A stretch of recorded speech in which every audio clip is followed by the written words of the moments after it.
السلام عليكم البنات، مرحبا بكم معايا في القناه. نتمنى تكونوا مزيانين ان شاء الله في صحه جيده وانتم كتشوفوا الفيديو. من تحضيرات رمضان اليوم غادي نحضر معكم عجينه وحده خرجت بها هاد ثلاثه التشكيلات ديال الفطائر كيجيو اكثر من رائعين. سندويتشات نحتفظوا بهم في المجمد، ملي كنبغيو نستعملوهم كنخرجوهم ونعمروهم بالحشوات اللي بغينا. حضرت معكم هنايا ثلاثه ديال الانواع. درت معكم هنا همبرغ، درت ميني همبرغ صغار ودرت ميني باغيت وهاد الفطائر اللي على شكل دونات كيجيو رطبين وكيجيو ناجحين 100%. العجينه رائعه وكتخرج كتعطينا واحد الكميه كبيره وناجحه. نتمنى يعجبكم الفيديو. بقاو معايا باش تعرفوا الطريقه وطريقه التحضير ديال هاد المعجنات. بالنسبه للمقادير غادي نحتاج 4 الكيسان ديال الماء كيكونوا دافيين،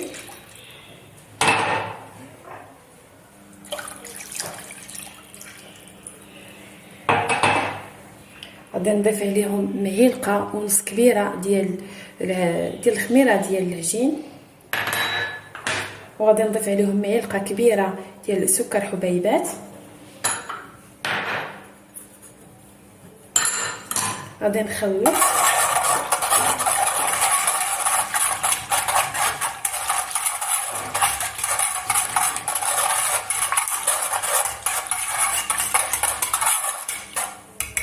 غادي نضيف كاس الا ربع ديال زيت نباتيه.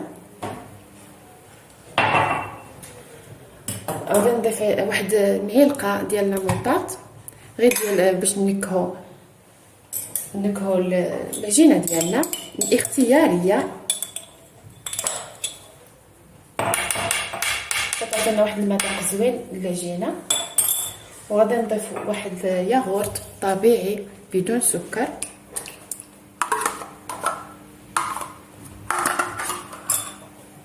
غادي نخلط هاد المكونات مزيان.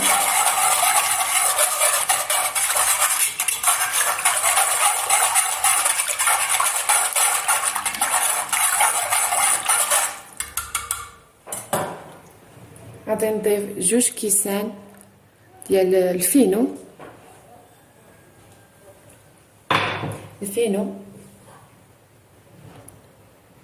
ماشي السميده ديال ما نديروش السميده ديال الحرشه، كنديروا الفينو دقيق القمح الصلب الرقيق. درت 2 كيسان. غادي نضيف عليهم خماره ديال الحلوه،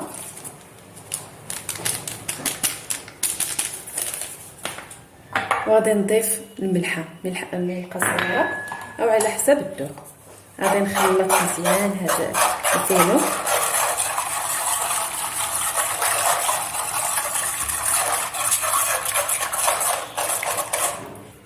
من بعد ما خلطت مزيان دابا غادي نضيف الطحين تدريجيا.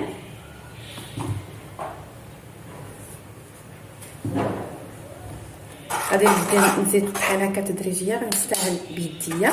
غادي نخلط هكا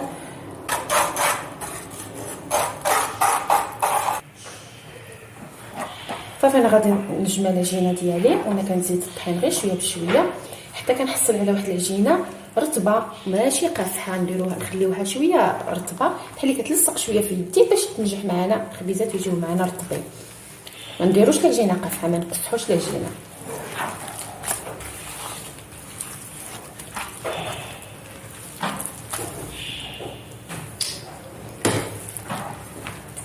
صافي غادي نجمع العجينه ديالي.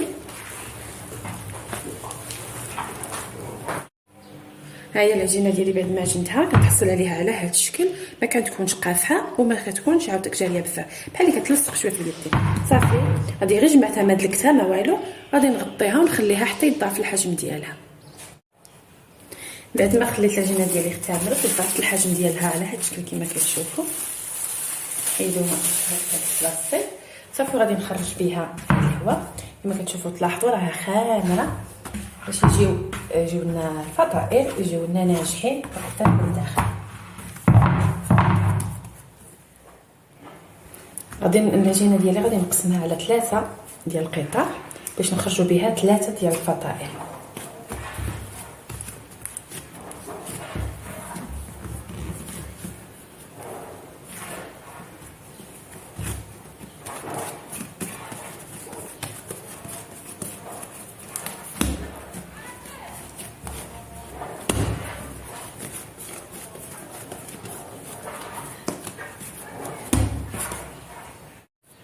بالنسبه للشكل الاول غادي نديرو هكا به دوائر صغار، غادي نشكلو به الهامبورغ. نديرو هكا دوائر صغار،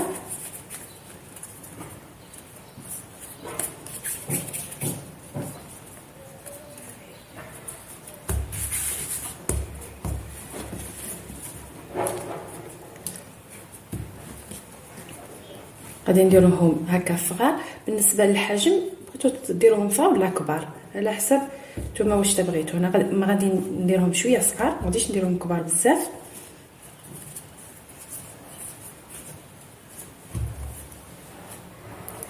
صافي انا غادي نشكلهم على هذا الشكل، على شكل هامبورغ. نجمعوا هكا هاد الاطراف، نثبتوا هكا مع سطح العمل، وغادي نديرهم هنايا في واحد اللاطه اللي فرشت لها هكا ورق المطبخ، وغادي نخليهم تنشكلهم كاملين ونخليهم يخمروا واحد شويه، ما نخليهمش يخمروا بزاف. صافي وندهنوهم وندخلوهم للفران. انا غادي نستمر بحال هكا تنكمل هذه الكميه. بالنسبه للشكل الثاني غادي نديرو ميني باكيت هكا صغار. غادي ناخذ بعد ما كورتهم هكا كويرات الكريات، صافي غادي ناخذ هكا واحد الكره هكا ديال العجينه، غادي نديرها على شكل هكا طولي، نفرحوها على شكل طولي غير هكا غير بيدينا كما كتشوفوا على هذا الشكل.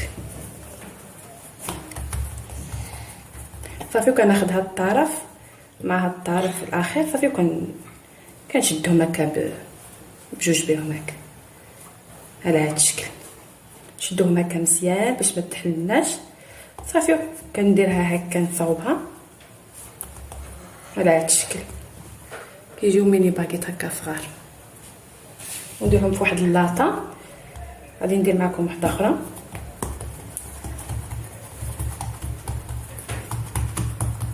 بنفس الطريقه كنسرح هكا العجينه ديالي على شكل الطول، وكناخذ هذا الطرف الاخير مع هذا الطرف كنلصقهم. صافي الطريقه سهله على هذا الشكل. هذاك الطرف اللي لصقناه هما اللي غادي نديروهم من الجهه التحتانيه. صافي غادي انا نستمر بحال هكا تنكمل هذه الكميه اللي عندي. بالنسبه للشكل الثالث اللي غادي نديروه على شكل دونات، غادي ناخذ واحد شويه ديال الطحين بحال هكا، وغادي نقرصها هكا اشكال مدوره كما كتشوفوا على هذا الشكل. غادي ناخذوا اي قطفه ديال اي حاجه ولا قطاعه ولا اي حاجه هكا مدوره صغيره، كنقطعوها هكا في الوسط وكنتحصلوا عليها على هذا الشكل، على شكل دونات. ندير معكم واحده اخرى.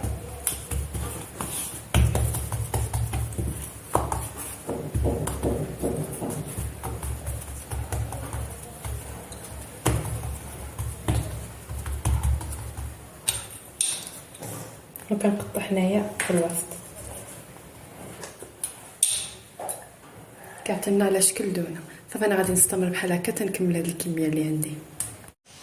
بعد ما خليتهم واحد شويه يرتاحوا، ما نخليوهمش بزاف يرتاحوا، خديت هنايا واحد البيضه ودرت معاها واحد شويه ديال الخل، شي قطرات ديال الخل ولا الحليب اللي عندكم. غادي ندهن هكا الهامبورغ ديالي من الفوق. فهاد الاثناء راني شاعله الفران وخليته سخن مزيان.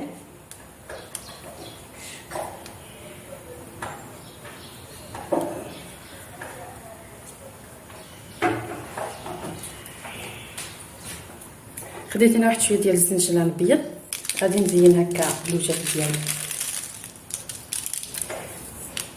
تقدروا بالنسبه للتزيين تقدروا تزينوا باي حاجه باي زراره عندكم. صافي غادي ندخلهم الفران حتى كيتحمروا ونخرجوهم.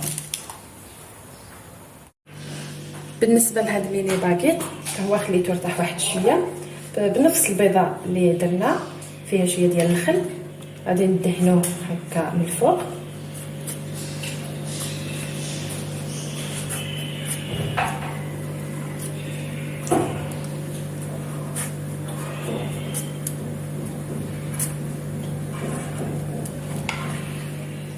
من بعد ما دهنته خديت هنايا واحد شويه الزريعه ديال القرعه وغادي نديرها هكا من الفوق. تقدروا ديروا اي حاجه عندكم، ديروا الجنجلان، ديروا الخرطال، ديروا اي حاجه عندكم. صافي وغادي ندخلهم للفران حتى كيطيبوا وكنخرجوا. بالنسبه لهذو اللي درناهم على شكل دونات، حتى هما غادي ندهنهم بالاصفر بالبيضاء هكا على الوجه.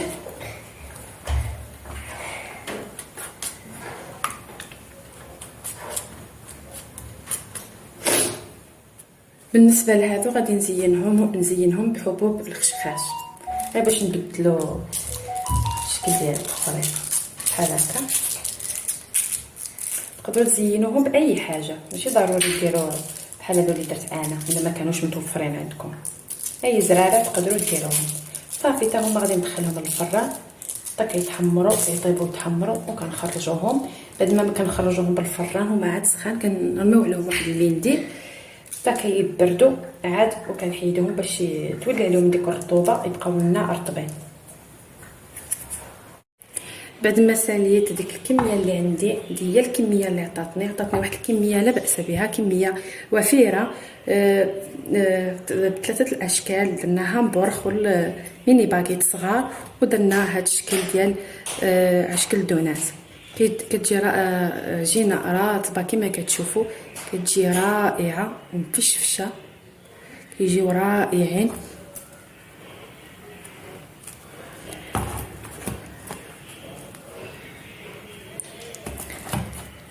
نتمنى يعجبكم الفيديو تحضروهم. بالنسبه لطريقه الاحتفاظ كناخذوا هكا واحد البلاستيك ديال مجمد وكندير فيه كنحط فيه هاد الفطائر صافي، كنحطوهم في المجمد. ملي كنبغيو نستعملوهم كنجبدوهم وكنخليوهم حتى كيطلقوا صافي، وكنعمروهم بالحشوه اللي بغينا، او ديروهم في بلاستيك او في علب. الا كان عندكم بلاصه كبيره في المجمد تقدروهم ديروهم في علب. نتمنى يعجبكم الفيديو. خليتكم في امان الله، الى وصفات قادمه ان شاء الله مع تحضيرات اخرى.